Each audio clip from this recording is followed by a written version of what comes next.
pedido que hable sobre la compasión. Es una buena forma de acabar mitad del día, ¿no? Bueno, más que hablar sobre ella, bueno, hablar sobre ella es importante. Vamos a empezar. Como También tenemos es programado una charla, luego ya vamos a... También es importante practicarla. Sí, sí. Eh, Es más importante. sí, pero es importante entender de qué estamos hablando cuando hablamos de compasión, qué hacemos cuando practicamos compasión.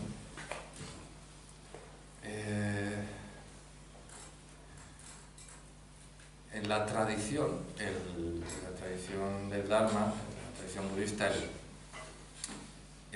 antes os decía que este Buda de la luz y de la vida infinita, Amitabha, tiene dos ayudantes, el Bodhisattva de la sabiduría y el de la compasión. El de la compasión, su nombre en chino es Quan Shi Yin.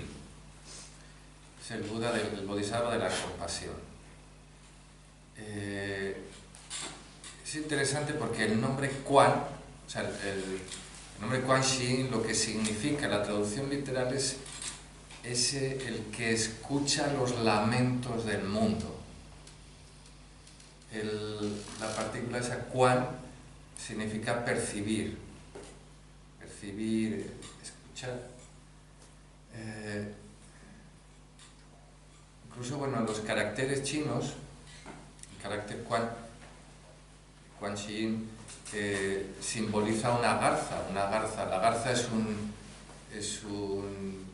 ave que que pesca, principalmente se alimenta de pescar. Entonces cuando pesca es capaz de corregir la refracción del agua. Cuando la luz incide en el agua, entonces siempre hay una diferencia entre dónde está el pez y dónde parece que está el pez. Pero la garza es capaz de corregir esa refracción del agua, de la luz en el agua, y es capaz de saber dónde está el pez realmente. Bueno, ¿por qué os cuento esto? Porque la compasión parte y necesita de la comprensión, necesita de la sabiduría, necesita de esa vidya, de esa visión, de esa percepción de la realidad.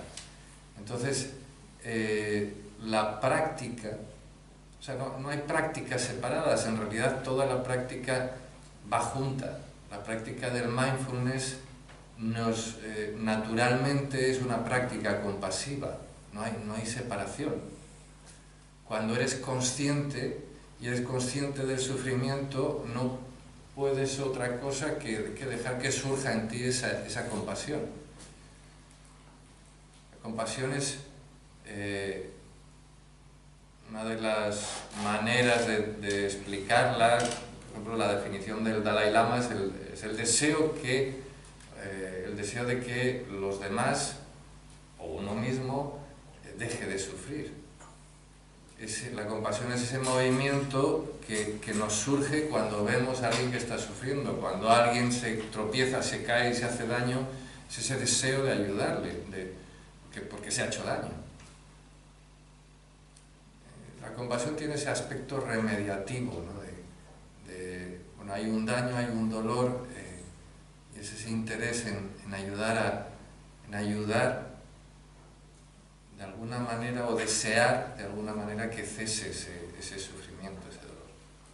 Entonces, claro, está muy íntimamente relacionada con el dukkha, con ese dolor inherente a la vida, y ese dolor que es inevitable que pasemos a lo largo de las etapas de la vida. La compasión, entonces, está unida a la sabiduría, la compasión y el amor.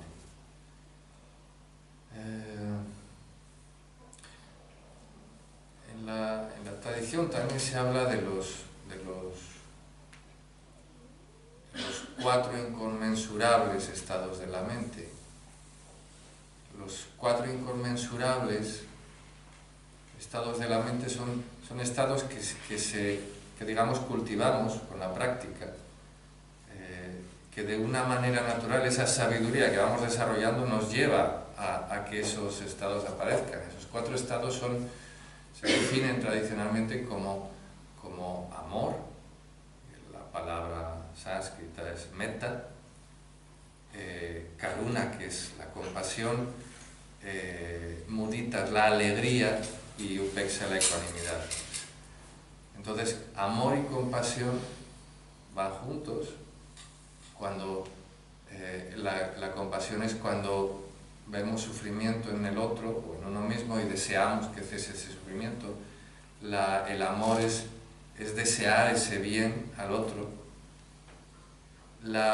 Esa alegría es lo que surge de la compasión y del amor, es lo que surge cuando el otro está bien, nos surge esa alegría desinteresada, esa alegría por el bienestar del otro. Y la ecuanimidad es eso que necesitamos cuando las cosas no van bien y cuando el otro, uno mismo, no está bien. Entonces son aspectos de la mente que aparecen con la práctica, que no se crean, porque dentro del campo del mindfulness, uno de los grupos de prácticas principales, sobre todo en los últimos años, es la compasión y la autocompasión. En los primeros programas de mindfulness yo creo que no se introducía ese elemento, o por lo menos no se introducía tanto. Últimamente se le da cada vez más importancia. De hecho, por eso hay programas como el MSC y otros que están dedicados específicamente a cultivar ese aspecto de la compasión y de la autocompasión, porque es fundamental. O sea, no puede haber mindfulness sin compasión. No tiene sentido. O sea, la conciencia tiene que ser una conciencia cálida.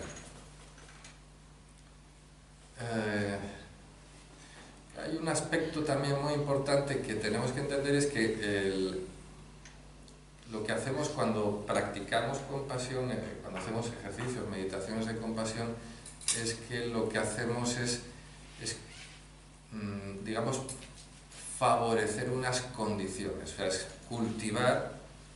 cultivarnos para que aparezcan, para facilitar el terreno para que aparezca esa compasión. Por eso la palabra tradicional para, por ejemplo, la meditación del metta, del amor compasivo, la palabra tradicional es bhavana. Bhavana significa algo así como cultivo del amor, cultivo del metta. Entonces lo que hacemos al meditar sobre la compasión es cultivar esas condiciones para que eso se desarrolle. Entonces, bueno, es un poco es un aspecto muy importante de la práctica, es un aspecto muy importante del mindfulness. Se puede hacer como trabajándolo específicamente con meditaciones sobre la compasión, y también se hace de una manera transversal, con una actitud compasiva siempre que practicamos mindfulness. Es esa actitud cálida que os decía en alguna de las prácticas que hemos hecho, ¿no? Si tú estás con la atención en la respiración, estás con la atención enfocada, trabajando la atención enfocada, y tu mente se distrae, no empieces a luchar contigo mismo, no te fustigues porque tu mente se ha distraído 20.000 veces. No, trátate con cariño.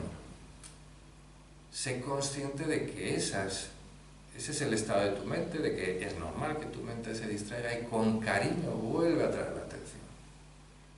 Sé compasivo. Entonces, la compasión es algo natural en la práctica, y es algo necesario, y es algo que no se puede separar de la práctica del mindfulness, de la presencia, o sea, de la sabiduría. La sabiduría está íntimamente imbricada en esas dos partes, del amor y la compasión. Cuando uno ve la realidad, es que si uno ve el sufrimiento no puede dejar de sentir eso. no ser de que tenga un trastorno grave, no sea un psicópata.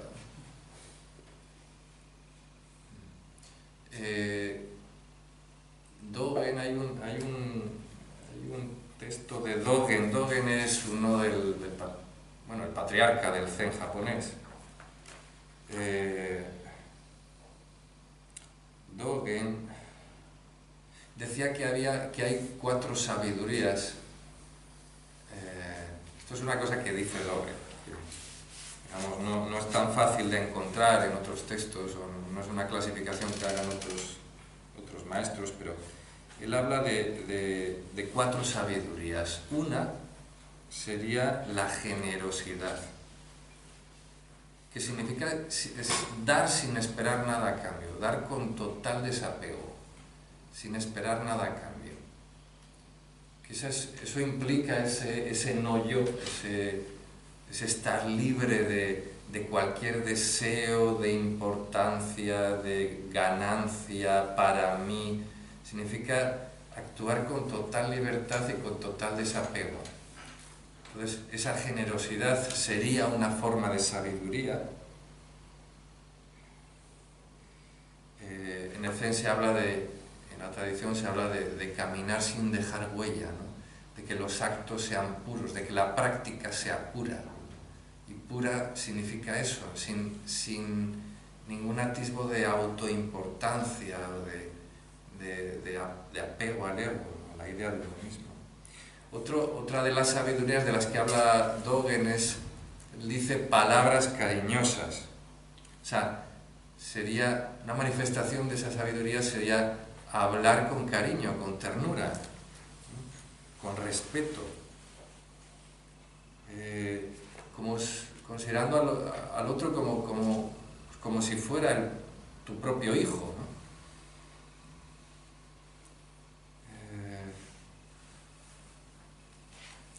Otro aspecto, otra sabiduría de las que habla Dogen es la buena voluntad, que implica ese pensar de una manera que beneficia a los otros, sin egoísmo, sin lo que os decía, sin cálculo del propio beneficio, ¿no? Con desinterés por uno, o sea, simplemente uno lo hace porque lo tiene que hacer.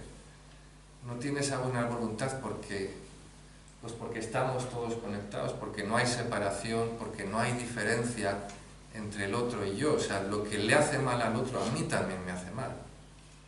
Si el otro es feliz, yo también comparto esa felicidad, ¿no? Lo que llamamos en el programa de MSC, hablamos de la humanidad compartida, ¿no? Y el otro aspecto es la identificación de nosotros con el otro. Es el otro aspecto de esas sabidurías de las que habla Dogen. Dogen se refiere a no distinguir entre yo y el otro, sino que simplemente es una compasión, es fluir con esa compasión.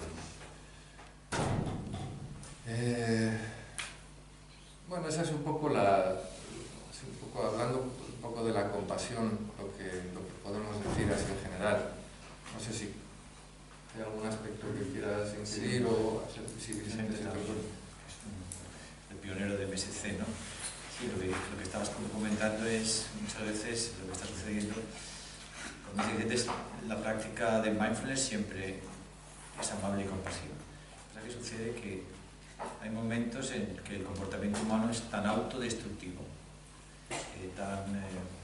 no solo trastorno límite de personalidad, sino tan exigente, tan autoperfeccionista, que muchos maestros han considerado que necesitamos como una práctica específica, acelerada, en autocompasión y compasión para no destruirnos antes de que llegue la sabiduría, de alguna forma, ¿no?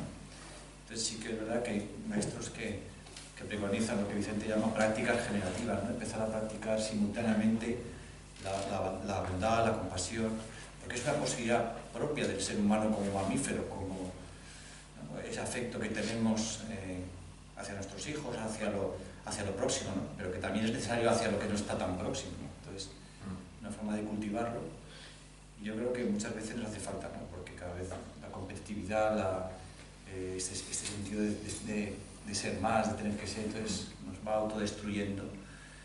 Y practicar simultáneamente, nosotros lo hacemos siempre, los domingos hace muchos años, siempre hacemos una práctica cognitiva y una práctica de bondad y compasión. Y yo creo que mantener el equilibrio del Dharma es interesante y practicarlo transversalmente, pero también específicamente. Sí, yo cuando empecé a hacer el programa de Mindfulness y Autocompasión con Vicente hace años y con Marta, al principio me sonaba un poco extraño, un poco raro esto de la autocompasión, ¿no? Porque a mí me sonaba como algo, pues eso, como egoísta, ¿no? Pero en realidad tiene mucho sentido que Germer y Neff crearan ese programa de Mindful Self-Compassion, porque realmente en general nos tratamos mal a nosotros mismos, nos castigamos mucho, vivimos de una manera que nos hace daño, pensamos mal sobre nosotros mismos, estamos como instalados, tendemos a estar instalados en emociones negativas, en el miedo, en la autocrítica, en vivir de una manera que nos aísla, que nos separa.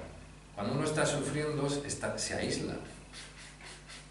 Parece que lo único que tú eres el único que está sufriendo y que lo tuyo es lo más gordo del mundo, ¿no?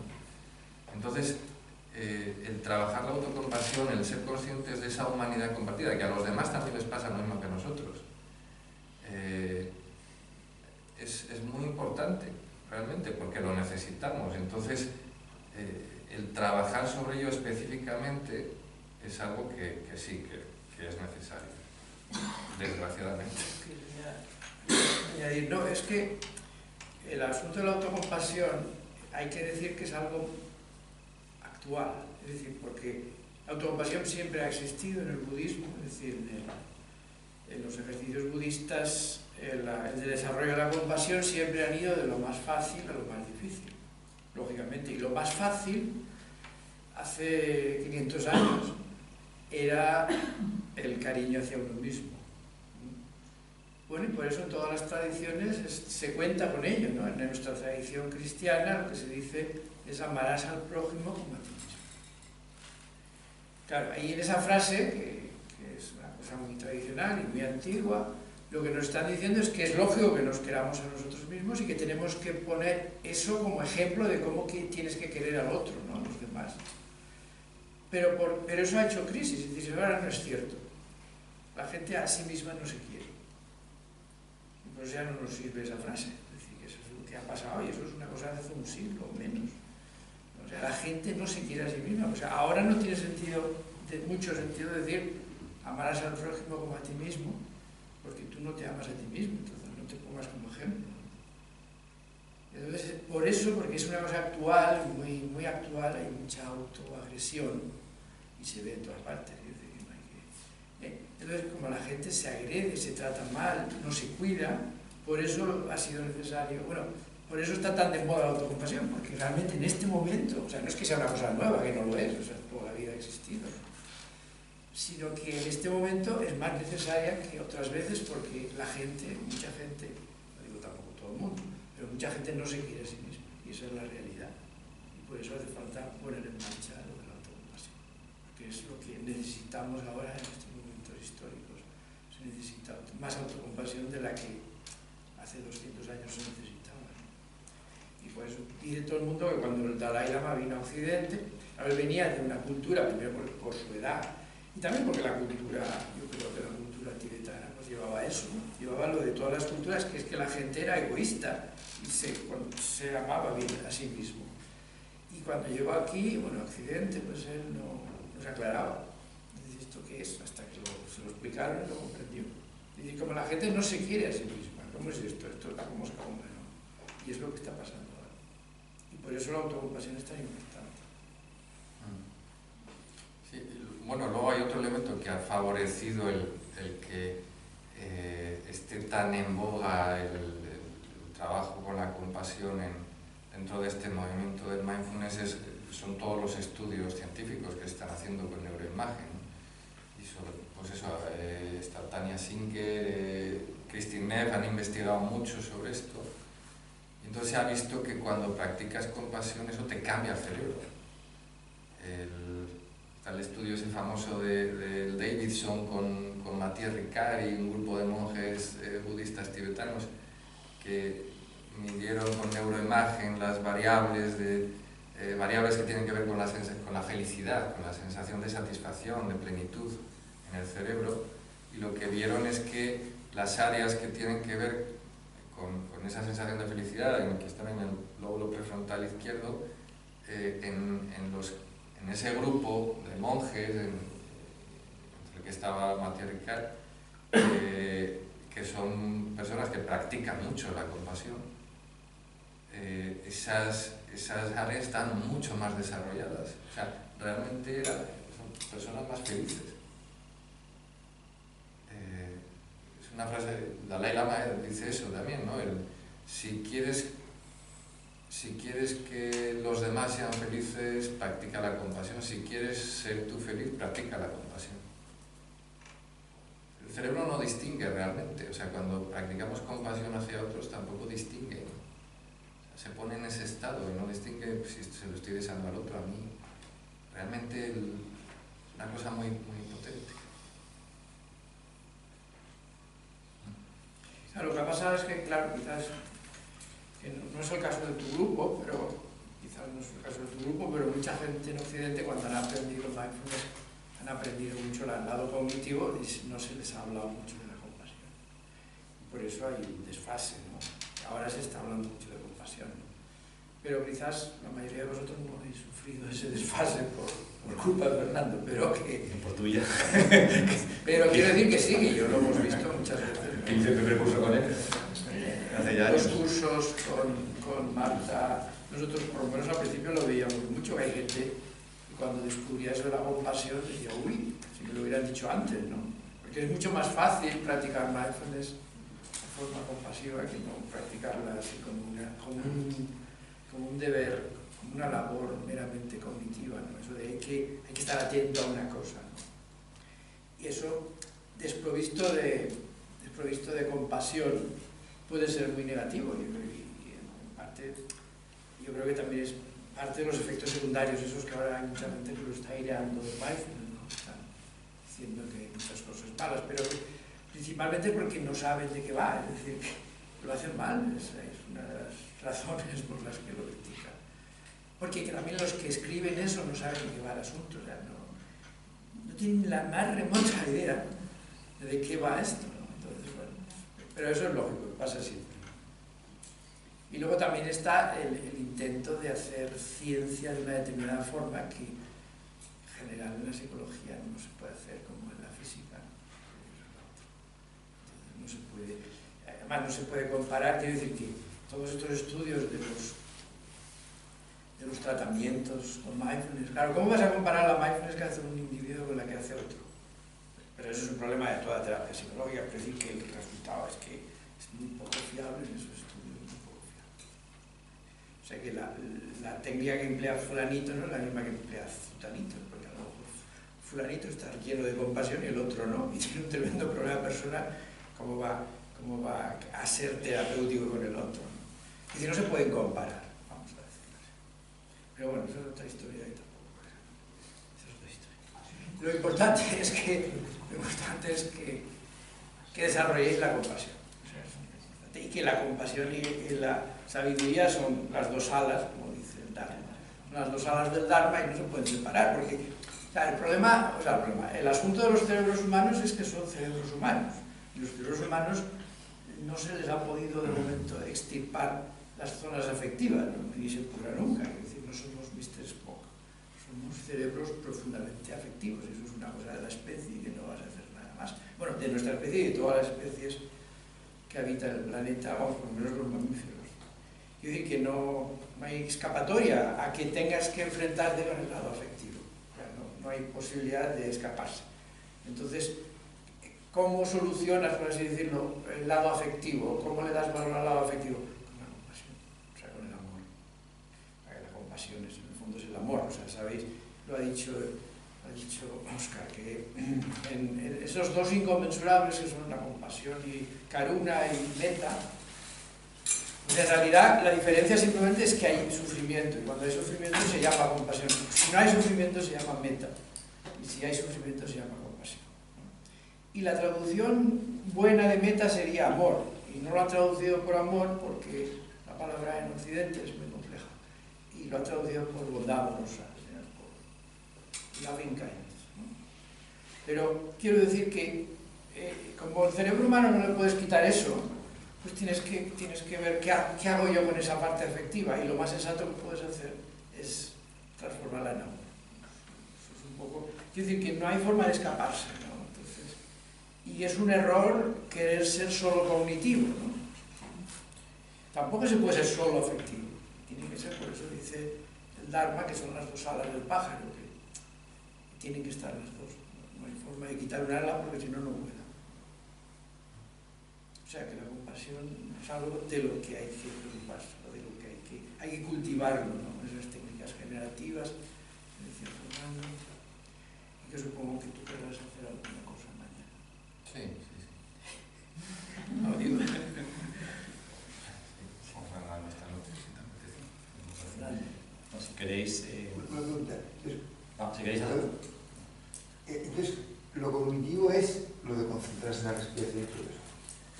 Y lo afectivo es tratarse y tratar a los demás con cariño, ¿es eso? Sí, más o menos. Eso Sí, parece, se llama, en el fondo es que lo de cognitivo es un invento también psicológico. Quiero decir que lo cognitivo no existe. Quiero decir, no existe separado de lo afectivo en el cerebro. No existe nada. Puede ser que esto es cognitivo. Es una forma de hablar nuestra para que ciertos matices de ciertos procesos los llamamos cognitivos. Pero el cerebro no distingue, no hay ninguna cosa que diga, no, esto es cognitivo y esto no.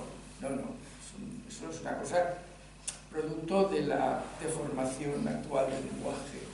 Pero bueno, hay que afrontarlo, ¿no? Sí, lo cognitivo es lo que tú decías. Lo cognitivo en mindfulness es cuando te decía, usted lo que tiene que hacer es estar todo el rato fijándose en la respiración. O en lo que sea, eso es lo cognitivo. También, Vicente, sabes, un poco el problema surgió porque ya históricamente en toda la tradición espiritual se hablaba del autoconocimiento y del amor, ¿no? O sea, las dos formas de ir desarrollándose interior y exteriormente, ¿no? Autoconocimiento y amor y sabiduría, ¿no? Amor y sabiduría. Entonces, por eso, de alguna forma, en ese lenguaje la gente piensa que está más separada, cuando es una cosa transversal. Aunque también es cierto que de alguna forma o de otra, en función de las características de cada maestro o de cada persona, puedes trabajar o vas trabajando de una forma más potente una y otra, y aunque luego te das cuenta que la mejor forma de hacerlo es hacerlo conjuntamente. Pero yo creo que el tema de cognitivo es una palabra que los psicólogos o la sociedad ha cogido del famoso dicho de conocerte a ti mismo, ya de Sócrates y de antiguamente. O sea, el proceso de autoconocimiento, la comprensión es básica para desarrollar ese sentido de amor. Una cosa lleva a la otra, es decir, la sabiduría te lleva a darte cuenta de que el amor es lo mejor que puedes hacer. O sea, que es una cosa que está... Sí, es como las dos caras de la misma moneda. Lo digo porque eres tú, lo del cerebro, es que claro, para empezar, la percepción está dominada por el afecto. Es decir, claro, nadie le diría que mirar una imagen es algo afectivo, es una cosa cognitiva, teóricamente. Mentira. Quiero decir que toda percepción está determinada por el afecto. O sea, tú no ves lo mismo con un afecto que con otro afecto. Es decir, que el problema, la indisolubilidad de la cognición y del afecto es desde el momento de que empieza todo, de la percepción, no es que pase después, sino que en el momento de la percepción ya hay afecto, aunque tú no seas consciente.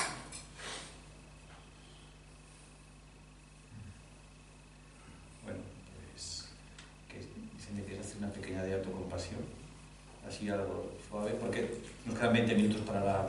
Quería leer algo, ¿no? Sí, igual antes de pasar al siguiente tema, hay un poema otro poema de Eloy, que se llama Una verdad, que me gusta este poema porque me he referido a los 4 inconmensurables y de alguna manera él, yo creo que supongo que cuando escribió esto no sabía nada de los 4 inconmensurables, pero los menciona, aparecen aquí, ¿no? Entonces el poema se llama Una verdad y dice: la vida nos enseña muchas cosas acerca del dolor. Es un conocimiento imprescindible que requiere templanza, amor y tiempo. 1000 veces renegué de los designios del sufrimiento y de sus recónditos motivos, de los recónditos motivos de su ser y de su estar en la esencia del hombre. No entendía por qué me atenazaba en ocasiones y muchas veces me desesperé intentando zafarme de sus manos terribles. Y así anduve sin rumbo hasta intuir un día que en la noche convulsa del sollozo, contrapuesta a la plácida mañana de oro puro, busca y encuentra el mundo su equilibrio precario. Hay luz y oscuridad, sombra en el centro mismo de una brasa, fulgor en la tiniebla. Agaché la cabeza y cuando vino acaté la zozobra que me correspondió.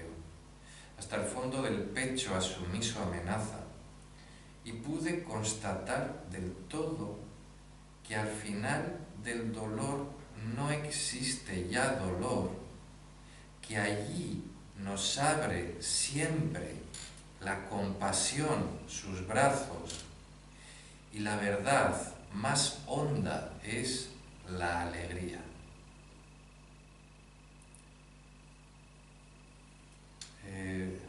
Habla del dolor, educa que es algo... la vida nos enseña muchas cosas acerca del dolor, es un conocimiento imprescindible que requiere templanza, hablamos de la ecuanimidad, amor, hablamos del meta y tiempo. Muchas veces renegué de los designios del sufrimiento. Lo que hacemos con el sufrimiento es resistirnos a él. Dice, no entendía por qué me atenazaba en ocasiones. Intentamos entenderlo y no hay manera de entenderlo. O sea, o lo dejas de resistirte y lo aceptas. Y muchas veces me desesperé intentando zafarme de sus manos terribles.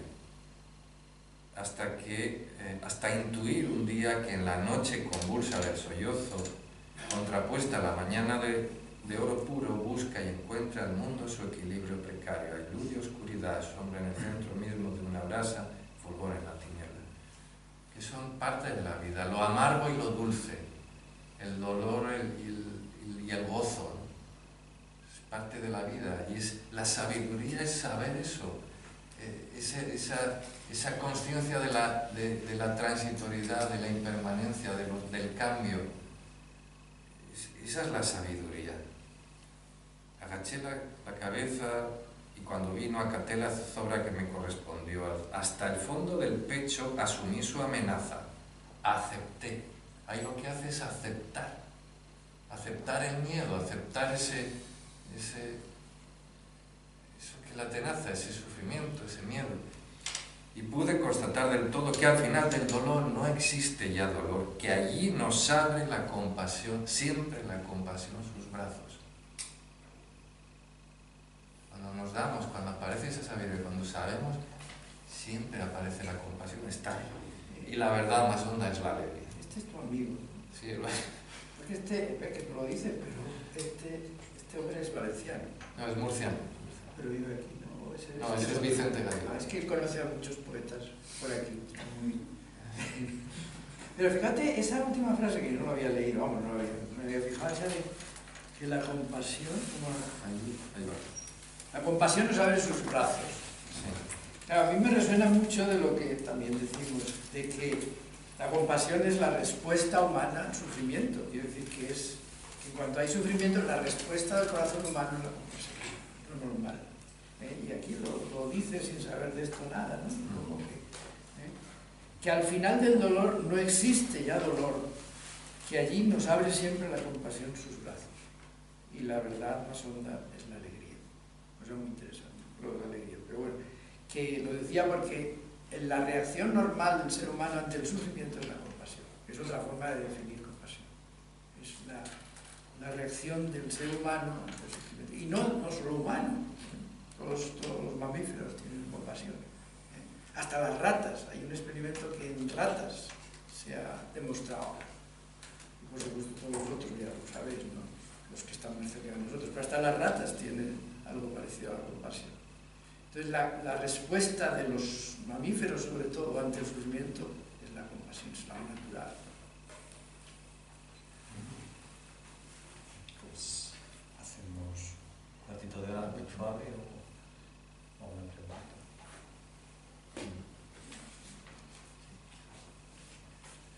Tenemos 15 minutos, podemos hacer una práctica corta de compasión. Si se entiende también. ¿Te apetece? Yo haría